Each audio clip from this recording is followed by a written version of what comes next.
ఈ వార్త నేను సంవత్సరం కిందనే చెప్పిన, ఇప్పుడు ఇవాళ పత్రికల్లో వచ్చింది. కావాలంటే నేను గతంలో న్యూస్ అనాలిసిస్ చేసినటువంటి ఛానల్లో ఉంటుంది ఆ వీడియో. నాకు కొంతమంది కాంట్రాక్టర్లు చెప్పినటువంటి ఆ మాటని ఓపెన్గా ఆ రోజు భయం లేకుండా బట్టి నందిని పేరుతో సహా నేను చెప్పిన. అన్నాడు టోకెన్లు ఇస్తా ఉంది, ప్రగతి భవన్ పోతున్నారు, ఇంత అమౌంట్ అని చెప్తే దానికి ఎంత పర్సెంటేజ్ చెప్పి దాని తగ్గట్టుగా టోకెన్ ఇస్తే సెక్రటేరియట్ పోయి ఆ బిల్లు చేయించుకొచ్చుకోవాలి, అప్రూవల్ చేసుకొచ్చుకోవాలి.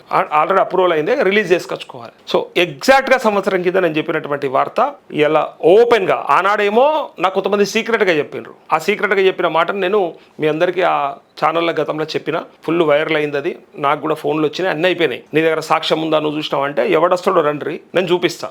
ఎవరైతే 10 లక్షల లోపు బిల్లులుండి మాకు రిలీజ్ చేస్తలేరు అని చెప్పినటువంటి వాళ్ళే, అంతకంటే ఎక్కువ కోట్ల రూపాయల బిల్లులు పెండింగ్ ఉన్న వాళ్ళు ఎవరైతే ఎంత కమిషన్ ఇచ్చి తెచ్చుకున్నారో వాళ్ళకి ఇన్ఫర్మేషన్ ఉండి పక్కా సాక్ష్యాధారం ఉంటేనే వాళ్ళు నాకు చెప్పారు. అన్న మా బిల్లుల పరిస్థితి ఏందన్నా, 10 లక్షల లోపు పనులు చేసి చిన్న చిన్న కాంట్రాక్టర్లము, పెద్ద పెద్దోళ్ళకేమో 10%, 12% అని చెప్పి 8% అని 8, 10, 12 ఇట్లా 3 భాగాలుగా విభజించి అక్కడ బిల్లులు ఇస్తూ ఉన్నారు, టోకెన్లు ఇస్తూ ఉన్నారు అని చెప్పి ఓపెన్గా చెప్పారు. నాకు చెప్పడమే కాదు, వాళ్ళు సాక్ష్యం కూడా ఏమంటే ఇస్తామని చెప్పారు. అందుకోసమే నేను అంత డేర్గా చెప్పిన ఆ రోజు వార్త. కానీ ఇలా అదే వార్త డైరెక్ట్గా పత్రికల్లో వచ్చింది. ఒక మహిళ మాట్లాడినటువంటి మాటలు, బట్టి భార్యపై కమిషన్ ఆరోపణలు కావు, సత్యం, అక్షర సత్యం. తీసుకున్న వాళ్ళు ఉన్నారు, ఇచ్చిన వాళ్ళు ఉన్నారు, ఇప్పటికి కూడా నడుస్తుంది ఆ దందా, ఆ వ్యాపారం. రిటైర్మెంట్ బెనిఫిట్స్ విడుదలకు 10% కమిషన్ ఇవ్వాలని డిమాండ్. ఇక్కడ ఇంకా వీళ్ళు అడిగింది రిటైర్మెంట్ బెనిఫిట్స్ అంటే ప్రభుత్వ ఉద్యోగులుగా పనిచేసి రిటైర్ అయిన తర్వాత రావాల్సిన బెనిఫిట్స్ కోసం, అది క్లియర్ చేయడం కోసమే, ఆ బెనిఫిట్స్ రావడం కోసమే కమిషన్. అంటే కాంట్రాక్టర్ల దగ్గర 20% తీసుకుంటున్నారని సెక్రటేరియట్ ఛాంబర్ ముందర కూర్చొని కూడా నిరసన తెలిపిన సందర్భాలు మనం చూసినాం. నేను అంతకంటే ముందే చెప్పిన వార్త ఇదిగోండి.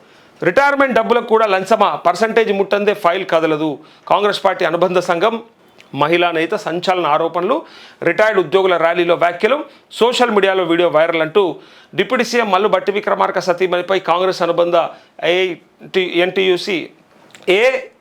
INTUC federation general secretary retired ఉద్యోగిని ఎస్కే ప్రసన్న కుమార్ చేసిన ఆరోపణలు సోషల్ మీడియాలో వైరల్ అవుతున్నాయి. మెడికల్ అండ్ హెల్త్ డిపార్ట్మెంట్ చెందిన ఓ రిటైర్డ్ ఉద్యోగినికి రావాల్సిన బెనిఫిట్స్, మళ్ళీ కొంతమంది సాక్ష్యం ఉందా, ఆమె అన్నదా, యాడన్నది, ఎవరితోనన్నది, ఎవరు ముందన్నది, ఇట్లాంటివన్నీ మాట్లాడతారు కదా. ఇగో కావాలంటే ఒకసారి ఆమె మాట్లాడినటువంటి మాటలు మీరు వినండి. అది ఇంకొక ఛానల్లో ఉన్నది కాబట్టి నేను చూపెట్టలేను. యూట్యూబ్ గైడ్లైన్స్ ప్రకారం కాపీరైట్ ఇష్యూ ఉంటుంది కాబట్టి వేరే ఒకళ్ళ వీడియో మనం వాడొద్దు కాబట్టి, అయినప్పటికీ మీకు నేను కనీసం ఆమె వాయిస్ వినిపిస్తా. ఆమె ఏమన్నదో మీరు వినండి, నిజమా కాదా చూడండి. ఇదిగోండి ఆమె ఏమన్నది వినండి. ఓపెన్గా అంత ధైర్యంగా ఎట్లా చెప్పిందా అని అందరికి అనుమానం. ఇగో మెడికల్ అండ్ హెల్త్ లో చేసి నాది ఒక 40 లక్షల బిల్లు ఉంది, అది సూలి లేదు సై లేదు. 10% అడిగింది బట్టి విక్రమార్క పెళ్ళాం, నేను పోతే డైరెక్ట్ 10% ఇచ్చిన వాళ్ళు 5%, 8% ఇచ్చిన వాళ్ళకి బిల్లులు పాస్ అవుతున్నాయి. 160 కోట్లు 150 కోట్లు రిలీజ్ అయింది అంటున్నారు. విన్నారా? బట్టి విక్రమార్క పెళ్ళాం అని చెప్పి డైరెక్ట్గా ఆ మహిళ అంటున్నటువంటి మాట వినండి మీరు. బిల్లు ఉంది, అది సూలి లేదు సై లేదు. 10% అడిగింది బట్టి విక్రమార్క పెళ్ళాం, నేను పోతే డైరెక్ట్ 10% ఇచ్చిన వాళ్ళు 5%, 8% ఇచ్చిన వాళ్ళకి బిల్లులు పాస్ అవుతున్నాయి. ఇంకేం ఏడిచింది? ఇంకా మేము నోరు కట్టుకుంటే బ్రహ్మాండంగా పరిపాలన చేయగలుగుతాం, బ్రహ్మాండంగా అన్ని పథకాలు ఇంప్లిమెంట్ చేయగలుగుతామని చెప్పినటువంటి బట్టి విక్రమార్క, కార్డులు దాచిపెట్టుకోండి, మా పార్టీ అధికారంలోకి రాగానే ఆ కార్డులు పట్టుకరండి, ప్రతి ఒక్కళ్ళు వాళ్ళకి ఇచ్చినటువంటి హామీలు ఏవైతే ఉన్నాయో అన్నీ కూడా నెరవేరుస్తామని చెప్పాడు. ఇదేనా నీ పర్సంటేజ్? ఇదేనా నీ కథ? ఏమనంటే నేను తీసుకుంటున్నానా? మళ్ళీ చెప్పేటప్పుడు ఎంత మంచి నీతులు చెప్తాడంటే అసలు ఇక ఆయనను మించిన నాయకుడే లేడన్నట్టు చెప్తాడు. ఇక గత పరిపాలకులంతా ద్రోహులే, మమ్మల్ని మించినటువంటి శుద్ధపూసలు లేరు అని చెప్తాడు. ఇంకా మంచిగా నల్లకలద్దాలు ఒకటి పెట్టి తిరుగుతుండు. ఈ మధ్యలో సోషల్ మీడియాలో రీల్స్ చేసుకుంటున్నట్టున్నాడు, నల్లకలద్దాలు పెట్టి తిరుగుతున్నాడు. పెట్టంగా అద్దంటలే, నల్ల కళ్ళద్దాలు కాకపోతే బంగారు కళ్ళద్దాలు కూడా పెట్టుకోవచ్చు. ఎందుకంటే బంగారు కమోడ్లు, బంగారు లేదా బుల్లెట్ ప్రూఫ్ అద్దాలు ఉన్నటువంటి 150 గదుల ప్రజాభవన్ల, ప్రగతి భవన్ల, గత ప్రగతి భవన్లో ప్రస్తుత ప్రజాభవన్లో ఉంటున్నటువంటి నీకు అన్నీ అనుభవించే హక్కు ఉన్నది. ఏది కూడా తక్కువ చేయడానికి అవసరమే లేదు, అన్నీ కూడా అనుభవించవచ్చు. కానీ ఇదేం మెడిసిందా? రిటైర్మెంట్ బెనిఫిట్స్ మహిళల దగ్గర, అది మీ అనుబంధ సంస్థ ఐఎన్టీయూసీ, అందులో పనిచేసేటువంటి ఆమెనే 10% అడిగిందంటే అమ్మ తల్లి బంగారు తల్లి మంచిగా ముల్లెలు మూటలు మంచిగా కట్టి పెడుతుంది. డైమండ్ నెక్లెస్లు మరి డైమండ్లు ఏం కొంటున్నారో మరి ఎందుకు కొంటున్నారో ఏందో ఈ కథ. మేము మాట్లాడితే సాక్ష్యం ఉందా అని అడిగారు చాలామంది లైవ్లో. ఆ పాత నేను వీడియో అది తీసి చూపిస్తాను. నేను ఇంతకుముందు అనాలిసిస్ చేసేటువంటి న్యూస్ ఛానల్ ఏదైతే ఉందో యూట్యూబ్ ఛానల్లో నేను చెప్పిన ఫస్ట్ నేనే చెప్పిన ఈ రాష్ట్రంలో. కావాలంటే మీరు చెక్ చేసుకోండి. అంతకంటే ముందు ఎవరైనా చెప్పినరేమో మీరు చెక్ చేసుకోరు. బీఆర్ఎస్ కూడా తర్వాత ఎత్తుకుంది. ఎప్పుడు ఎత్తుకుంది చెప్పాలనా? ఏడా సెక్రటేరియట్లా బట్టి ఛాంబర్ ముందర అక్కడిక్కడ నిరసనలు తెలిపినప్పుడు మెరుపు ధర్నా చేసినప్పుడు అది అందుకున్నప్పుడు పర్సంటేజ్లు అని మాట్లాడింది. కానీ అంతకంటే ముందు నా వీడియో ఉంటుంది, మీరు చెక్ చేసుకోండి. నాకు కాంట్రాక్టర్లు చెప్పారని చెప్పినా కదా, వాళ్ళ పేరు బయట పెడితే ఇలా వాళ్ళకు బిల్లులు రావు, అలా బతుకాగమైపోతుంది. అందుకే నేను చెప్పలేదు. కానీ కాంట్రాక్టర్లు చెప్పారు, నాకు సాక్ష్యం ఉంది. ఆ పర్సంటేజ్ కూడా తెలుసు కాబట్టే నేను ఆ రోజు అంత గంటాపదంగా చెప్పిన. అందుకే ఇలా బట్టి విక్రమార్కని అడుగుతా ఉన్నాము. మేము నోరు కట్టుకుంటే కడుపు కట్టుకుంటే అని మాట్లాడుతుంది కదా, ఇదా మీ నోరు కట్టుడు, ఇదా మీ కడుపు కట్టుడు? ఏంది అప్పుడు అసెంబ్లీలో కూడా ఎట్లా మాట్లాడతారు తెలుసా? గమ్మత్తుగా ఉంటుంది ఆయన మాటలంతా కూడా.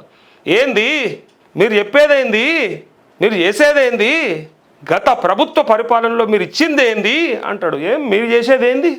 ఇప్పుడు question, same question.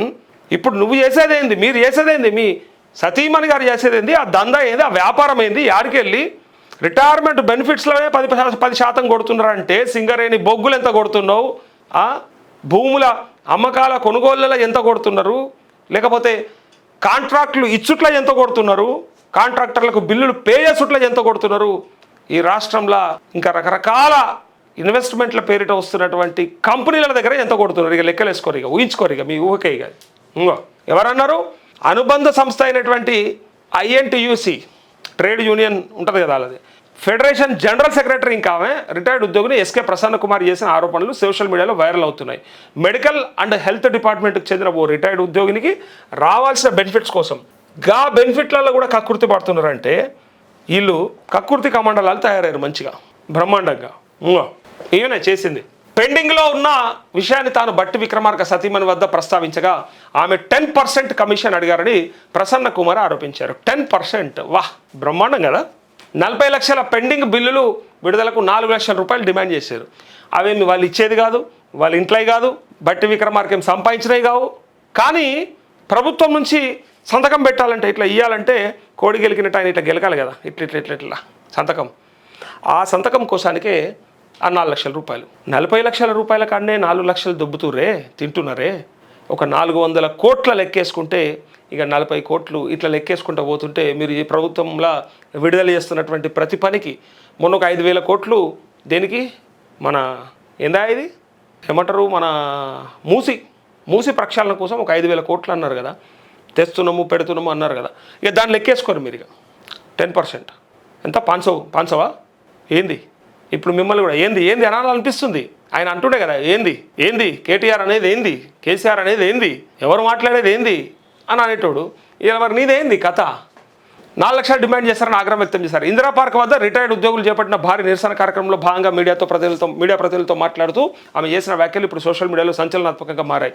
Retirement benefits బకాయిలు, పెండింగ్ బిల్లుల విడుదల విషయంలో రిటైర్డ్ ఉద్యోగులు తీవ్ర ఇబ్బందులు ఎదుర్కొంటున్నామని, ఉన్నత స్థాయి నేతల కుటుంబ సభ్యులే తమకు న్యాయంగా రావాల్సిన సొమ్మును కమిషన్తో ముడిపెడితే ఎలా అని ఆమె ఆగ్రహం వ్యక్తం చేశారు. రాజకీయ దుమారం, ప్రభుత్వ విధానాలు, ఉద్యోగుల సమస్యల పరిష్కారంలో జరుగుతున్న జాప్యంపై రిటైర్డ్ ఉద్యోగులు తీవ్ర ఆగ్రహం వ్యక్తం చేస్తున్నారు. మెడికల్ అండ్ హెల్త్ డిపార్ట్మెంట్లో సుమారు 120 కోట్ల వరకు బిల్లులు పెండింగ్లో ఉన్నాయని. బ్రహ్మాండంగా వస్తాయి. ఇక 12 కోట్లు వస్తాయి, 10%, అంతే కదా. 120 కోట్లలో 12 కోట్ల రూపాయలు ఇట్లా వచ్చి ముల్లే ప్రజాభవన్లో మూట కట్టుకోవచ్చు. ఇట్లా పెండింగ్లో ఉన్నాయని, బిల్లులు చెల్లించేందుకు 6% నుంచి 10% వరకు కమిషన్లు ఇవ్వాలని, లేకుంటే ఫైల్ కదలదని, బిల్లులు చెల్లించిన దుస్థితి ఉన్నదని ప్రసన్న కుమార్ పేర్కొన్నారు.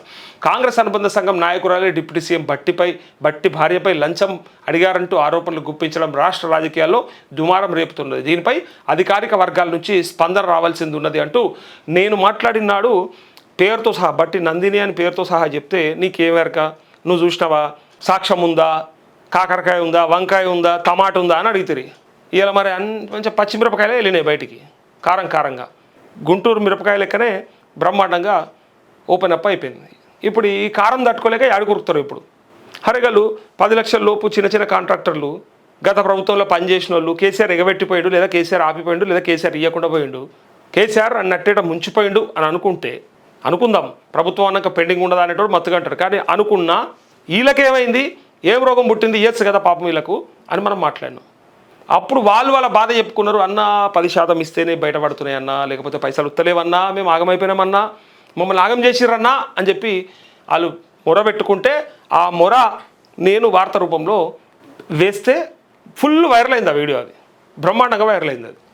కానీ వాళ్ళు మాత్రం మారలే. మనకేంది వీడియో వైరల్ అవ్వడం కాదు ముఖ్యం, వాళ్ళకి రీచ్ అవ్వాలని, సిగ్గు రావాలని, బుద్ధి రావాలని. అరే మమ్మల్ని మీడియా కూడా చూస్తూ ఉంది, మేము జాగ్రత్త పడకపోతే సో మేము కమిషన్లు తీసుకోవద్దు, లేదా తీసుకున్నా సాటుకు తీసుకోవాలి, ఇట్లా ఏంద్రాబాయ్ బయటపడుతుంది అని వాళ్ళు సర్దుకుంటారని మేము చెప్తాం. సర్దుకోవాలని చెప్తాం, ముళ్ళలు సర్దుకోవాలని కాదు, మనసు సర్దుకోవాలని. మేము చెప్పింది నోరు కట్టుకొని పని చేస్తామన్నాం కదా, మళ్ళీ అది గుర్తు చేయాలని మా ప్రయత్నం ఉంటుంది.